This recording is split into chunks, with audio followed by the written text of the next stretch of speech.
Welcome, everyone, and thank you for joining us at the Irregular Warfare Initiative, known as IWI. Our mission has always been to bridge the gap between scholars and practitioners to support the community of irregular warfare. Within this broader mission of IWI, at Project Europe, we focus on European security issues to deter, defend, and improve resilience against irregular and hybrid threats.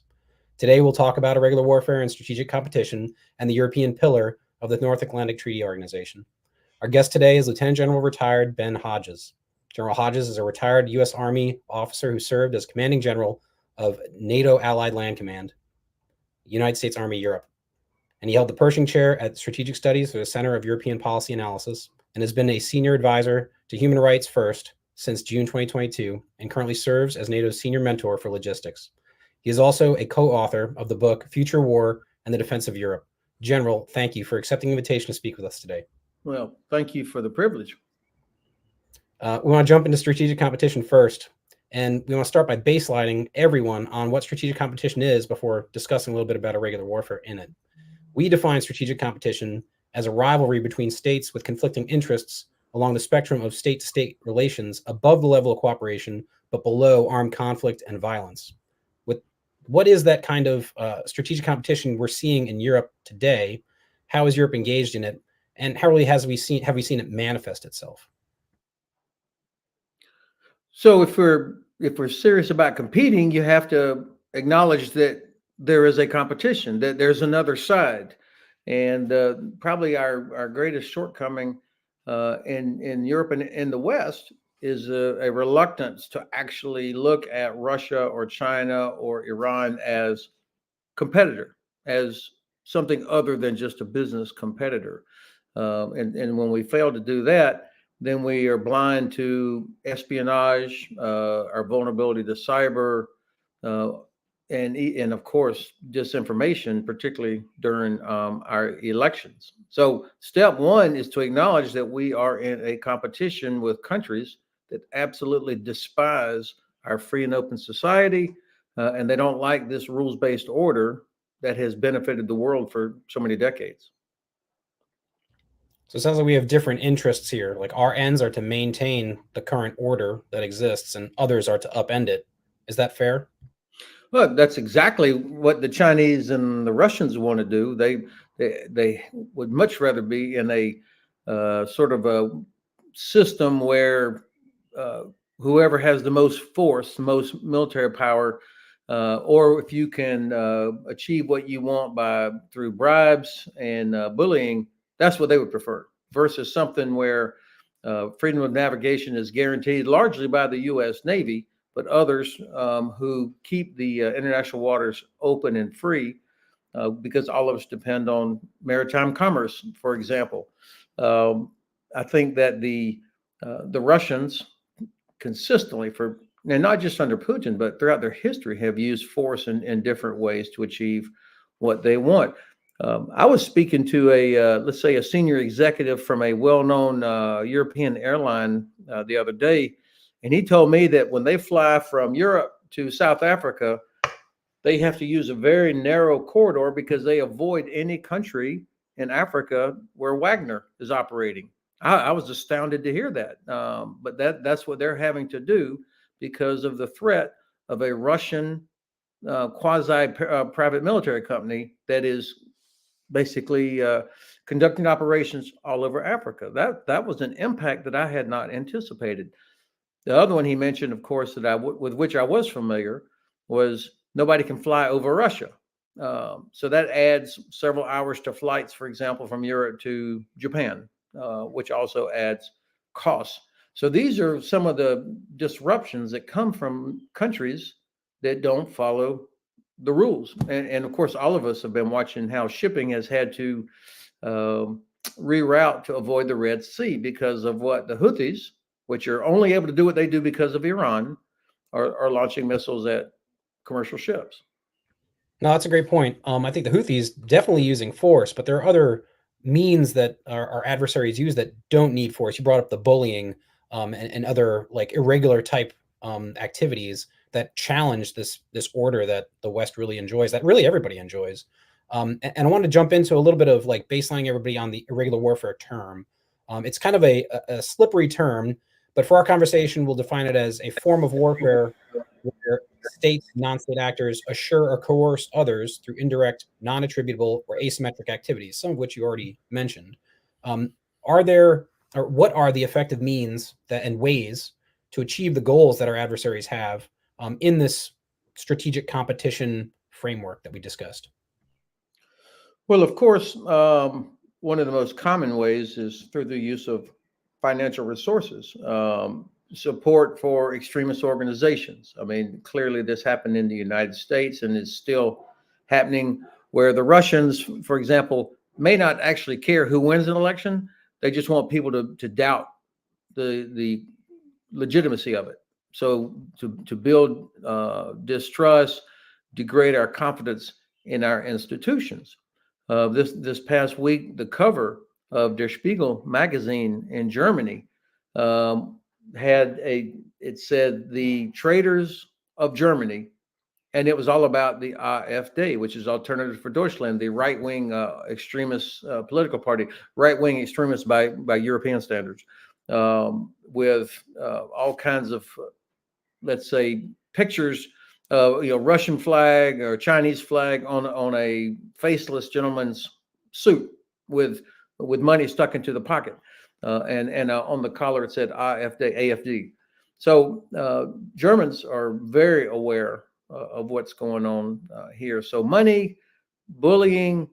We had a terrible incident yesterday where 2 Ukrainian soldiers who were in Germany rehabilitating, they had been injured in combat.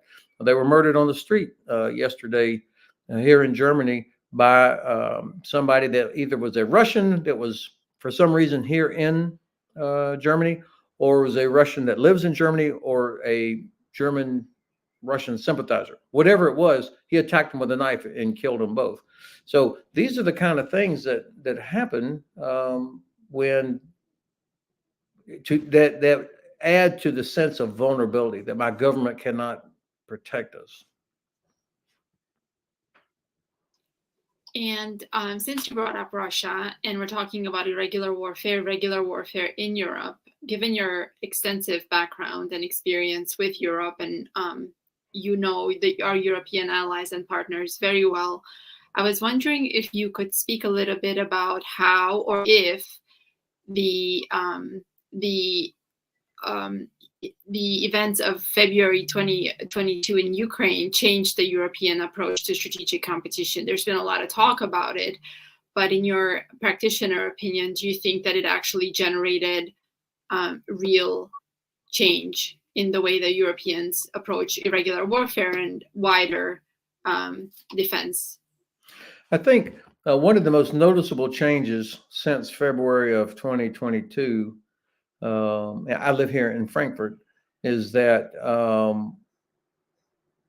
there's no longer as much confusion or hand-wringing about, oh, come on, we should just talk with Russia. It's partly our fault that they attacked Ukraine. It's NATO's fault, or it's U.S. policy, and where that people used to really use Kremlin talking points and promote the fairy tales that came out of the Kremlin about why they had no choice but to invade Ukraine. Much less of that. I think most Europeans now that I encounter in nearly every country across Europe, and I'm on the road about 70% of the time, recognize that Russia is the bad guy here, and that for Russia, they're always at war. It's not always kinetic, but they're always at war. And it's a matter of everything from threatening use of nuclear weapons down to disinformation, bribes, planted stories in multiple different media that cause us to lose confidence in our institutions and each other, or to promulgate the false narratives about what's going on in Ukraine. So I see most Germans now are not as vulnerable to that disinformation. There still is great reluctance, however, to act on it because they are worried Germany does not have a nuclear shield the way that France and UK do. And so they're terrified that if there is a Trump presidency, that President Trump, if he had a second term, would pull the nuclear shield that has helped protect Germany. That affects how they think about things. They're not more sympathetic to Russia, but they are very concerned about anything that could lead to escalation. So it's the Russian use of threats that creates these kinds of situations that make it difficult for us to think and act strategically. And in the big picture of strategic competition, when we look at Europe in particular and irregular warfare, what do you think the lessons are that China or Iran are learning as they observe the way Europe and the US vis-a-vis Europe engage with Russia? Excellent question. I think that the Chinese are probably going to be, clearly are being more clever about the use of force and threats and what they do using their economic dependency, which they have created across Europe for so many different aspects of life and industry. And, Germany's economy is all about exporting. It's an export-based economy, not just cars, but predominantly cars. And so China recognizes that they don't have the type of military capability or situation. Maybe that's a better way to say it. The geography is different. So use of military force by the Chinese is not going to have as much impact on, say, Germany or European countries as economic influence. So I think that they have learned that. They will have seen the vulnerability of ships to, particularly in an enclosed body of water like the Black Sea, to anti-ship missiles, to drones, to those kinds of capabilities. So as they think about how they might have to deal with the U.S. Navy or others in the Indo-Pacific region, whether it's around Taiwan or the Philippine Sea or South China Sea, there's no doubt they would have learned a lot from that. And then finally, they can all see our still inability to transform our industry into what's needed to meet the challenges of not only supporting Ukraine, but for our own defense. And so they will continue to reinforce messaging that undermines or slows down efforts to increase ammunition production, for example. And you mentioned, thank you for this answer. You've mentioned the Black Sea. As you know, I'm in Bucharest and in Constanța in the Black Sea, working with the University of Bucharest at the research center. And what we see is irregular warfare. The Black Sea is at war. There's electronic warfare. There's clear attacks on the freedom of navigation. There's no debate about that. There's influence campaigns across all Black Sea countries. But as you know, the Black Sea is different from all the other seas due to the Montreux Convention. You were in the most relevant role, in one of the most relevant roles to NATO and defending the Black Sea and Article 5.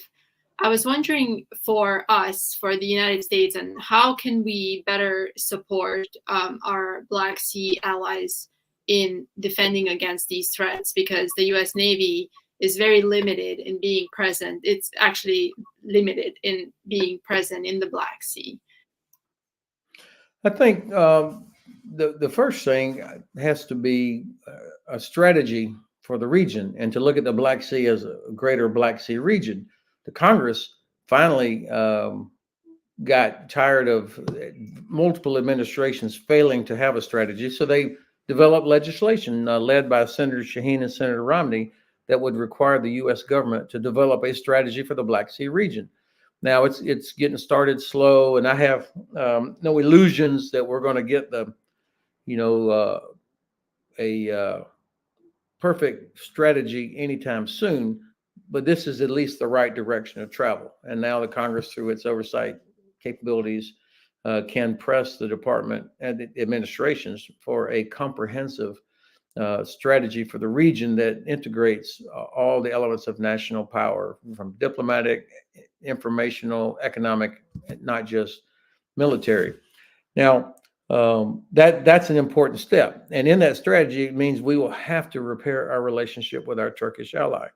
and relook how we interact with Turkey. I don't excuse any of Turkey's terrible decisions or how they treat journalists, but that map is never going to change. And so it's in our interest that we figure out how do we have a better relationship with Turkey, who does not trust us, by the way.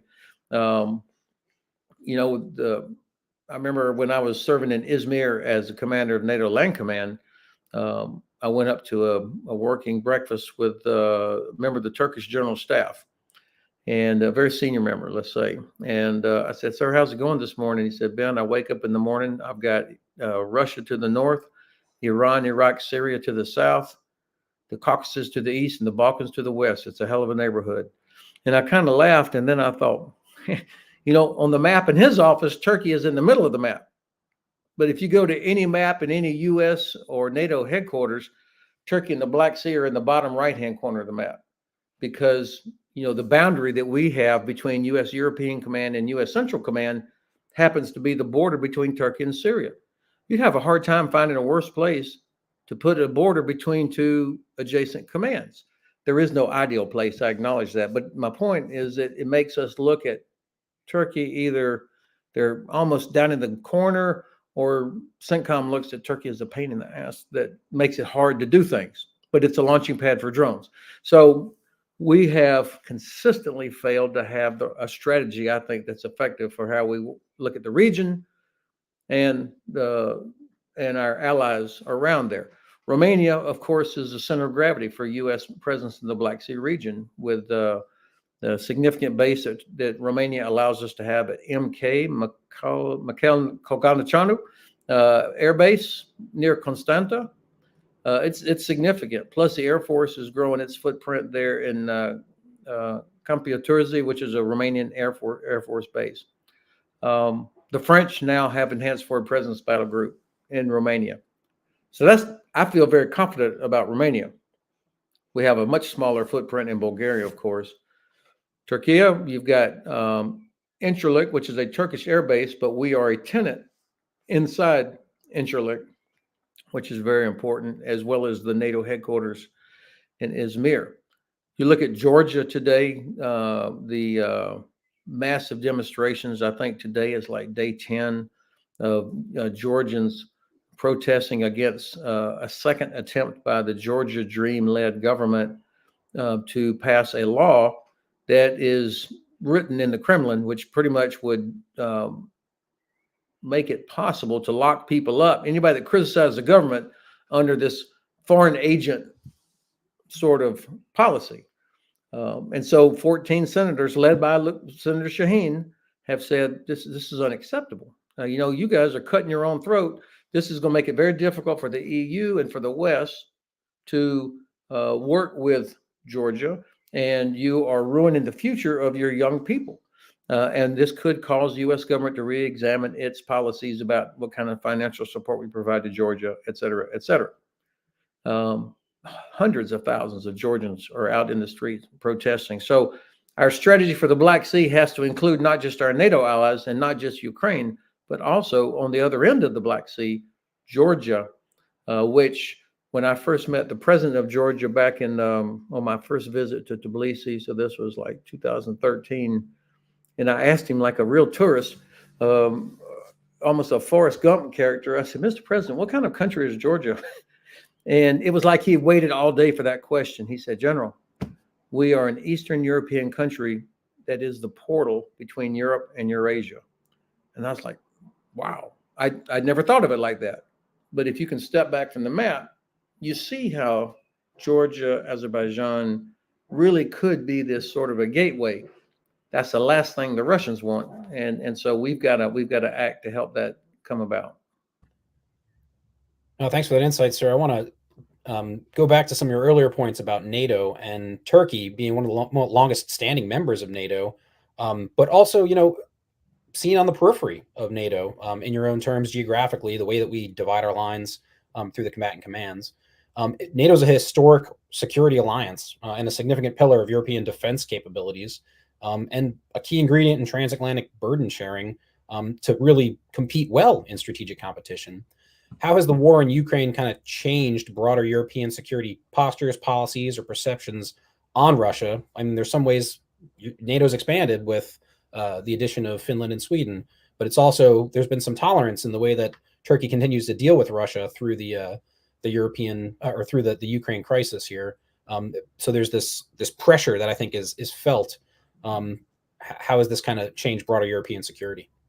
So great question, Mike. The most important thing that came out of the Vilnius summit last summer, the NATO summit in Vilnius, Lithuania, was got the least attention, but in my view was the most important. And this was the approval by the North Atlantic Council, the NAC, the governing body of NATO, of SACEUR's family of plans for the defense of NATO's eastern flank, regional plans.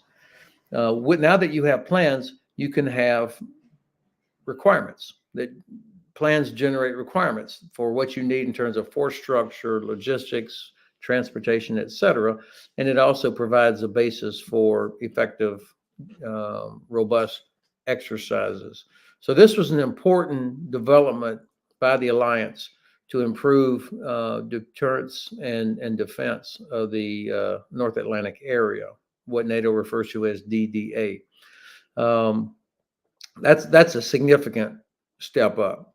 And Turkey has, look, I told you I lived there 2 years when I was the NATO Land Command commander.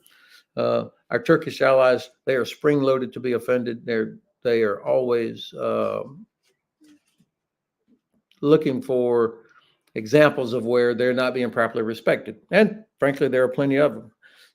But much of this is self-inflicted. You know, Turkey and Greece, I think if they were not both in NATO, we would have been in a different situation. And most of Greece's defense budget is, you know, help them defend their islands against a Turkish threat. And Turkey spends an awful lot of resources on the Aegean as well, when in fact that's an area where two allies come together and completely dominate the entrance and exit of the Black Sea. So the United States has traditionally kind of been the nation that kind of said, you know, would knock heads together when necessary, would make sure that we were all giving way together in terms of what the priorities were. It's not a surprise. Nobody should be surprised that Turkey would use its leverage when it comes to approving accession of new members to get what they need. I mean, every country does this to one extent. I mean, our allies are as frustrated with us as any of us are ever frustrated with Turkey or other countries. Of course, some of this is tied to EU matters, particularly when we're talking about Cyprus, for example, which is not a member of NATO, but yet most of the countries in the EU are in NATO. And so these things will tend to overlap. I think that finally, it is worth saying that Turkey does fulfill all of its requirements. I mean, there has, exactly as you point out, there has been a NATO headquarters since 1952 in Izmir. Sometimes it was air, sometimes it was land, sometimes it was a geographic command. But as the command structure changed over time, there always was a headquarters in Turkey. Now, that was not because of the goodness of our hearts. It was because Turkey demanded, hey, if we're going to approve this, there's going to be a 3-star headquarters at least in Turkey, because that's a way to influence what goes on inside the alliance. Guess what?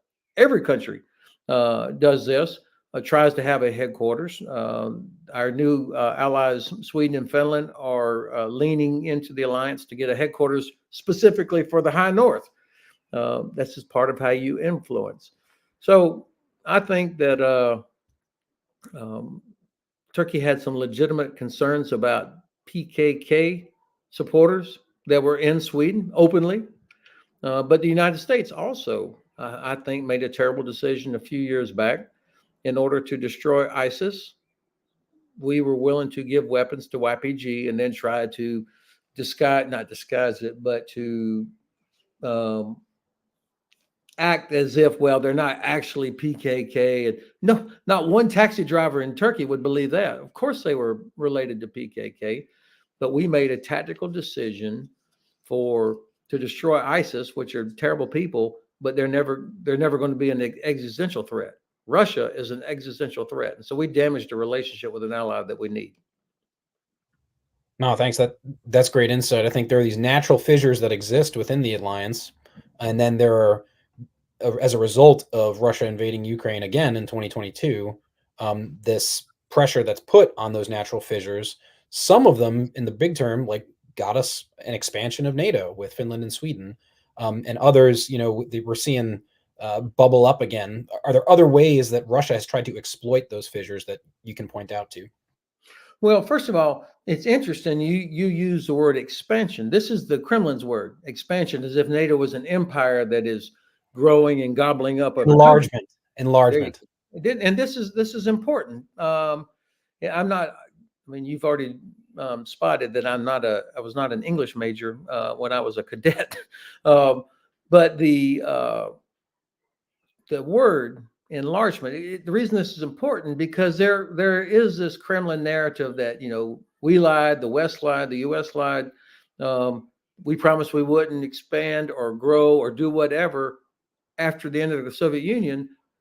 Obviously, there's no document, no agreement, nothing. Something so important but yet there was no signed document to do that. That's why I've always been very skeptical of this claim. But nonetheless, it's taken root, and that somehow it was NATO's fault, and that NATO is encircling Russia.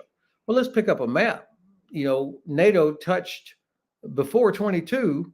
NATO touched about 6% of Russia's border. In other words, the safest part of Russia, the one area from which they would never be attacked, was that 6% that bordered on NATO. I mean, I could understand why they would be terrified of Estonia launching an attack, but that's not going to happen. And now with Sweden and Finland joining the alliance, particularly with Finland, the amount of NATO that touches Russia has doubled. Why would Finland, after decades of non-alignment, and Sweden, after centuries of neutrality, why would they feel they had to join NATO? And in fact, the question is, why did every country that was a Warsaw Pact nation seek to join NATO as fast as they possibly could? Or the 3 Baltic countries that Russia had annexed as republics, why did they seek to join NATO as fast as possible? Because they know what it's like. They understand. They're not confused about the Kremlin. They're not confused about how Russia uses force, what happens to people who live there. So, the alliance has absolutely grown from 12, starting 75 years ago this year, from 12 charter members to 32 now. It's the most successful alliance in the history of the world.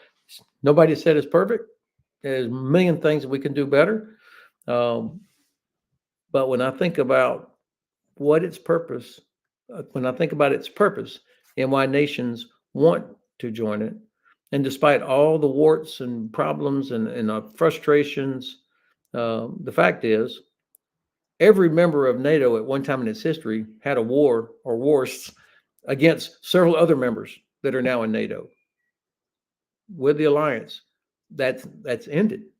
I mean, except for that, the Bosnian wars in the former Yugoslav Republic. I mean, it's changed history in ways like nothing else.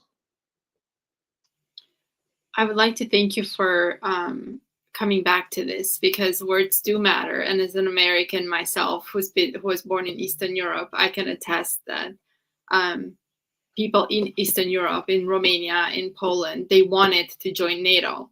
And I think it's very important for irregular warfare and for responding to these influence campaigns for people such as yourself to point that out repeatedly, because that is indeed a story that we're being told. And I see it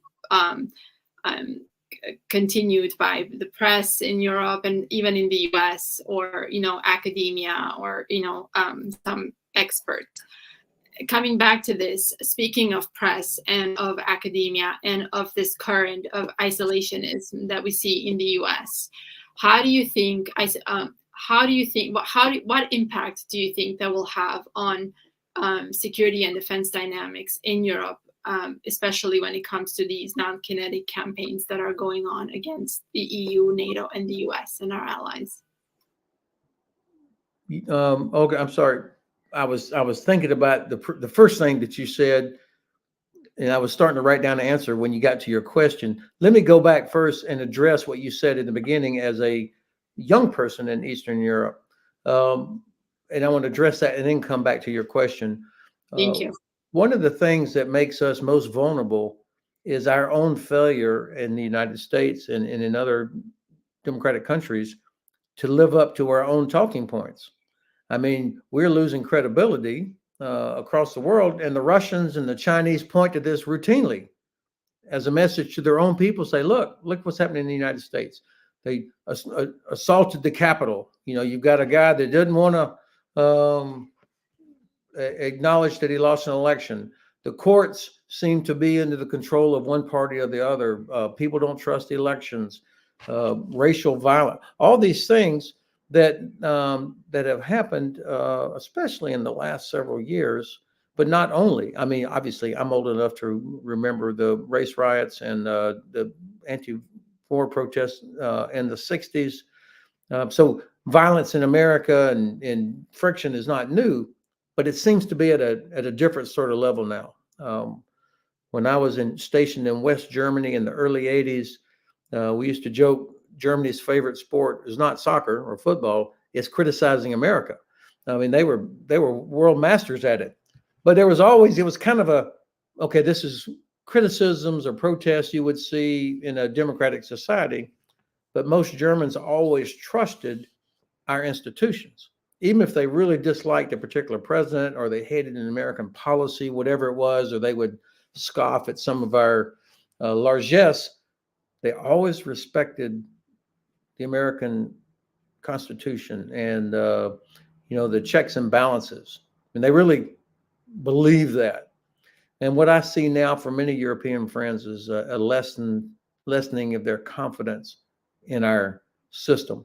That's bad for us because it reduces our influence in Europe, but it also increases the vulnerability to Russian disinformation, Chinese disinformation. Say, look, they're no better than us, and that, I think that's bad. That's really bad for us. So we have got to. We're never going to be perfect, never were, but we have got to live up. We got to protect our institutions. I guess that's what I'm trying to say. That's just as important as having a great Navy or well-trained soldiers and super Air Force. We have got to live up to our own talking points. Yeah. Is the recent passing of the security assistance package changing minds at all? It seems like you've identified this is either a systematic issue of the erosion of our institutions, or it's a storm that's passing like it has, and it'll pass like it has previously in other generations or other decades. This is within the cycle of the turbulence that is American democracy.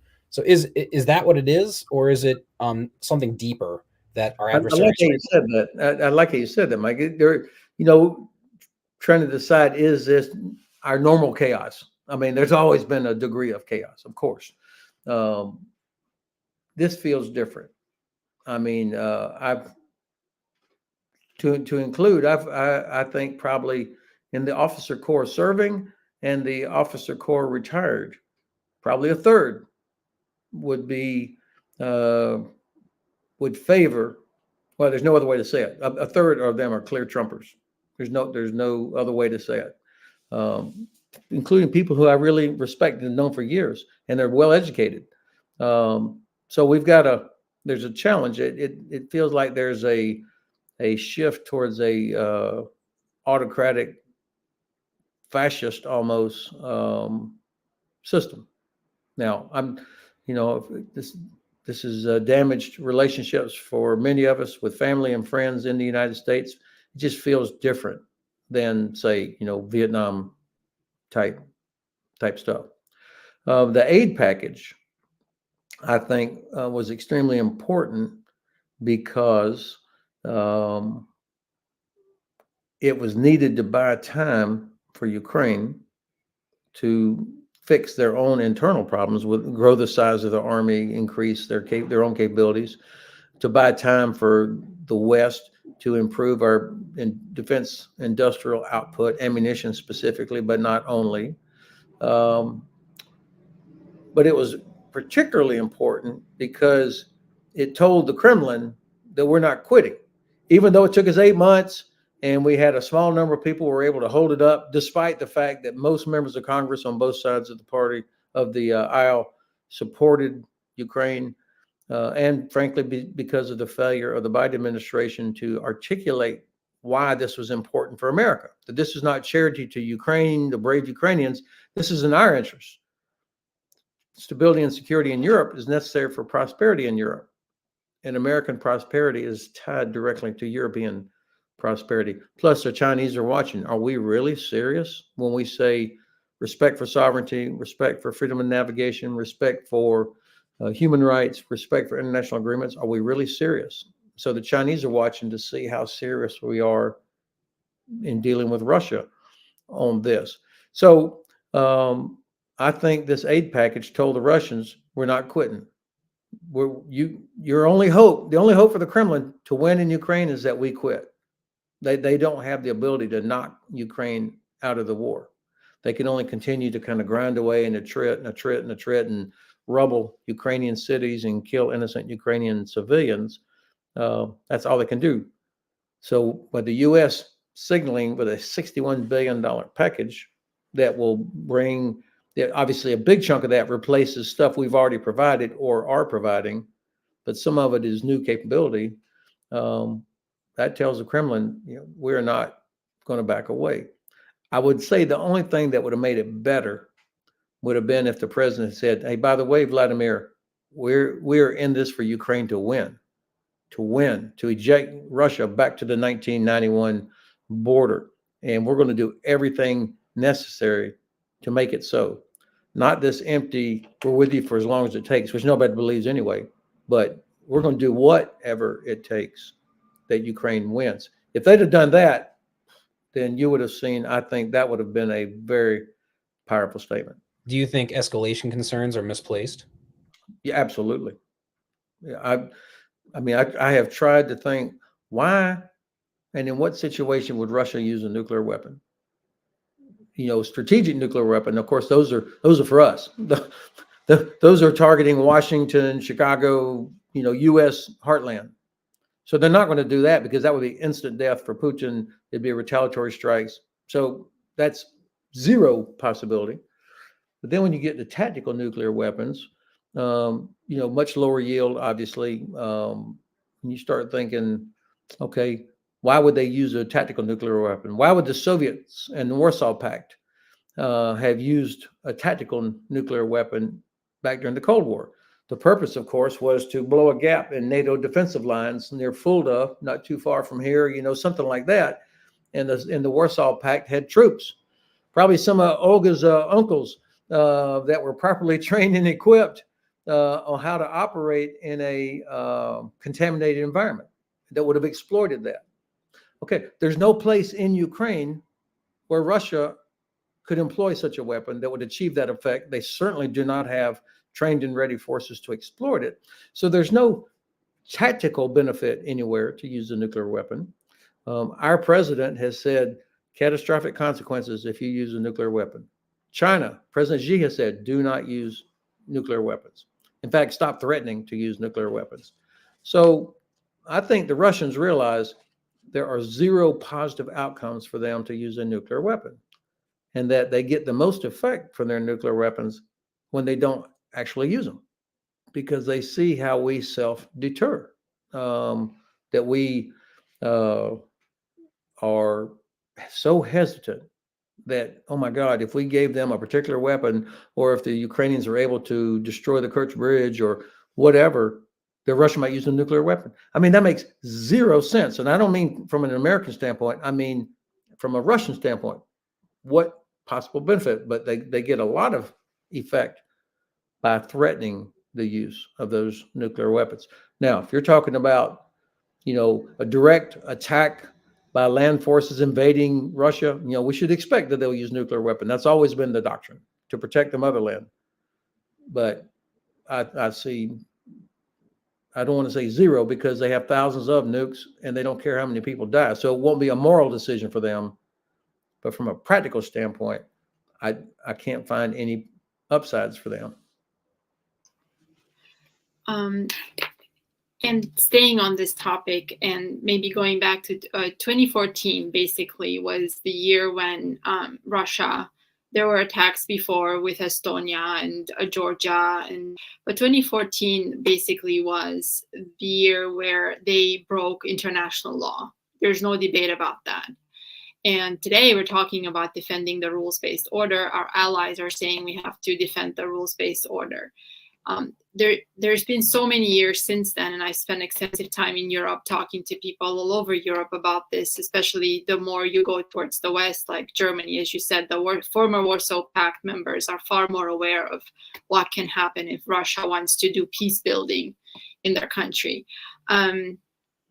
My question was, what do you think, because this changes the way that the character of warfare going forward, do you think, A, that the Europeans and NATO and the US have really understood that the way that things are done going forward have to change? And if so, how will that affect the way doctrine is built within NATO towards irregular warfare? So you've touched on quite a few different aspects of this, but let me try and give my view on some of them. You reminded me of a joke from one of my Polish friends. He snorted one time when he heard Russian peacekeepers. He go, yeah, Russian peacekeepers, they show up and they keep a peace. I think that's how most East Europeans look at Russian peacekeepers. First of all, this conflict in Ukraine right now is, in my view, the result of failed deterrence. Russia saw that we did zero after they invaded Georgia in 2008. We did zero, really, after they invaded Ukraine in 2014 and annexed Crimea. We did zero after they jumped over President Obama's red line in Syria and supported the Assad regime's use of chemical weapons. We did zero. And then you can almost imagine the thinking there in the Kremlin in 2021, and they're like, okay, the West has done nothing. I mean, the Minsk process was a joke for the Russians. It did none of the sanctions were significant enough to change behavior. And then they're thinking, okay, Macron just said NATO is brain dead. The American president has threatened to pull the U.S. out of NATO. So there's already chinks in the armor there. The secret sauce of NATO was always the cohesion of the alliance. And then you have the catastrophic ending of the conflict of our campaigns in Afghanistan, that after 20 years and 4 different presidents, it ended in a disaster. And then, of course, you've got January the 6th. So you can almost see, oh, and by the way, Germany's still building Nord Stream 2 late into 2021. So you could imagine how the Kremlin would say, these guys are not going to do anything again. They'll shake their fists, they'll complain, probably get a few more sanctions, which won't mean anything. And so they felt pretty confident that they could attack again in February of 2022, which they did. And that's why I think this is failed deterrence. Plus, Ukraine is not without sin here. I mean, I was in Kyiv in early February of 2022 with a small delegation to try and help convey to the Ukrainians, hey, they're coming. This is going to happen. You have got to get ready. And you could walk around Kyiv and it did not feel like they were getting ready to be invaded. I mean, this is just literally weeks beforehand. So that also was failed deterrence on the part of our Ukrainian friends. We have got to figure out, how do we deal with stuff, all the different sort of irregular warfare modes of war that the Russians use, whether it's the bullying, it's the stolen grain, it's ships moving around without following proper procedures. You know, there's quite a few ships that are the registration of these ships is questionable. The insurance for these ships is questionable. They're in bad shape, but they're carrying oil from Russia out through the Baltic Sea and out the Danish Straits. And so the Danes have the authority under international law to stop these ships if they represent a serious environmental hazard. like, with massive oil spills, that sort of thing. And these ships are consistently refusing to take on Danish pilots to help them navigate through the straits. Okay, so Denmark could stop them. But I think for that to happen, the other countries, either of NATO or of the EU, should say, we're with you, Denmark, and tell the Russians, we're going to support Denmark in stopping these ships, which are exporting, are in violation of safety laws, environmental laws, and sanctions. That would be an example of where we use our economic power to help achieve some sort of leverage. And of course, the jamming that's happening now up in the northern part of the Baltic Sea, opposite Kaliningrad. I mean, it's significant, and it's going to cause a crash, or at best, it's disrupting traffic, which has economic impacts as well. What are we going to do about it? I mean, there are things that the West could do that would make Russia bring that to a halt. But we've got to be willing to confront that. If I may, I would like to stay on this question a little bit. You've mentioned something that triggered me thinking about preparing the population. There have been several generals that came out in Europe to talk about preparing the populations in Europe for war. For instance, in Romania, where I'm at right now. And the chief of Romanian defense came out and talked about that, and talked about how populations and the civil society is not ready for war. The general response was just like before, actually, all over Europe, not everyone, but in general, it was, again, the warmonger American mentality that we're sometimes equated with. How do you think we can overcome that? And because that has a lot to do with irregular warfare and influence campaigns and propaganda and getting to people. I believe, and I've only got about 10 more minutes. Just want to make sure I don't overrun your time. Our governments should speak to us as if we are adults.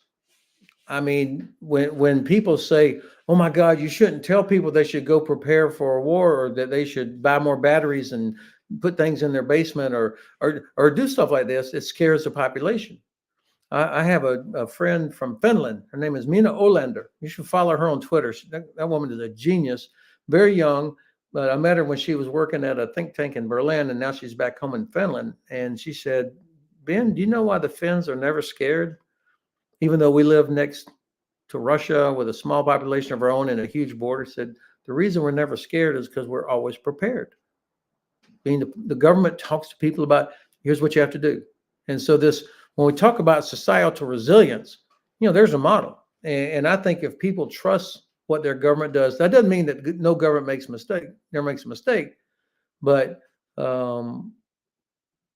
if you think you're being given straight information, you would never have these ridiculous reactions to what the government tried to do during COVID time. I mean, I don't know about you guys. Mike, did you ever question any of the vaccines you were given in your long Army life? The only choice you had was left arm or right arm. I mean, it was like, okay, this is what I have to do. But now people openly question and assume that the government's lying. So we've got to figure out, how do you regain the trust of our population? And I think it starts with governments talking to their people like they are adults. Assume there will always be 5 or 10% that will, never buy it. But we should not be in the 50% category. No, that makes sense. I mean, information operations is one of those things that is clearly an irregular warfare technique and tactic. But, getting into who you can trust and what information you can trust. Should you pay for your media? If you're not paying for your media, are you the consumer or are you the product? That's kind of a big question. But I want to kind of ask one last question before we close out, because I know we're running short on time. Getting back to irregular warfare and Ukraine, are we witnessing a change in the character of war that we're seeing on the battlefield? And how do you think the Ukraine war will end? So, well, I believe Ukraine will win this war, assuming that the United States and the rest of our allies decide we want them to win, that we commit to them winning, then there's no question. I mean, the combined economies of the EU plus US, UK, Canada dwarfs Russia. So this is about political will, not us not having enough industrial capacity. This is all 100% political will. So let's assume that we'll eventually get that right. The Russians have suffered enormous losses at sea. So I think Ukraine has changed the character of naval warfare, particularly in enclosed bodies like the Black Sea, with the use of drones, special forces, and sabotage. I mean, they know every corner of every ship in the Russian Navy. I remember it used to be based there in Sevastopol, along with the Ukrainians. So every Ukrainian naval officer knows every gap and problem and shortcoming of those Russian ships, and they are making them pay, even though they don't have normal or traditional surface vessels of their own. I think that, at least for that type of maritime environment, they've changed that. The drones, I'm not so quick to get on the bandwagon that, oh my God, drones have changed everything, and therefore, get rid of your tanks. You don't need armored vehicles anymore. There's no point. I would say it is definitely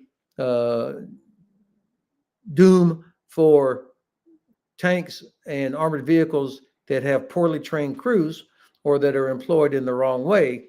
But I mean, since the beginning of time, when the first guy picked up a sword and the other guy picked up a shield, and then, who could do what to the other.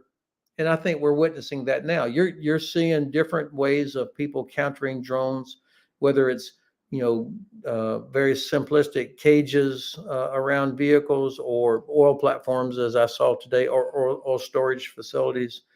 But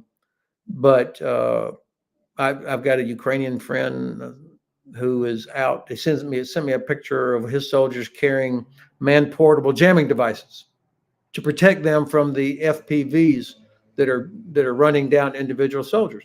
So eventually, this counter-drone race will get to a point where even tanks and armored vehicles of some sort. I'm not a tanker, by the way, just to be clear. I was, almost my whole field life was in the 101st. But I love having tanks around, some kind of big mobile gun that will help me in a variety of environments. Now, does it have to be a 75-ton Abrams or a Leopard? Of course not. But I think we should be careful not to draw the wrong conclusions or wrong lessons. Clearly, long-range precision strike is the king of the battle, not just regular artillery, but long-range precision strike, because you can see everywhere. Now you can hit everything. I mean, every square kilometer of Russian-occupied Ukraine is now within range of a ATACMS, the 300-kilometer version, or Storm Shadow, Scout, things like that. And the way you defeat mass is with precision, is destroying headquarters and logistics. If you destroy them, then it doesn't matter how many untrained Russian grunts are wandering around out there on the battlefield. No, thanks. I think this cat and mouse game will continue, and headquarters and logistics can always be pulled back across the border too. It just makes it less effective. Exactly. And then it's in the choices now, Ukraine or the West, and supporting Ukraine to do things like that. And that becomes another discussion entirely. I thoroughly appreciate that. The innovations we're seeing are staggering. And the speed at which they're happening are staggering, and there's definitely a lot to learn. And to your point, sir, I hope we take the right lessons away from this and not the wrong ones, and jump to massive change so soon. You're right. Thank you very much for your time today. We really appreciate it. For everyone listening and watching, please visit us at www.irregularwarfare.org and follow us on LinkedIn and X, formerly known as Twitter. We'll see you next month for another Fireside Chat. Stay tuned for the details, and thank you very much.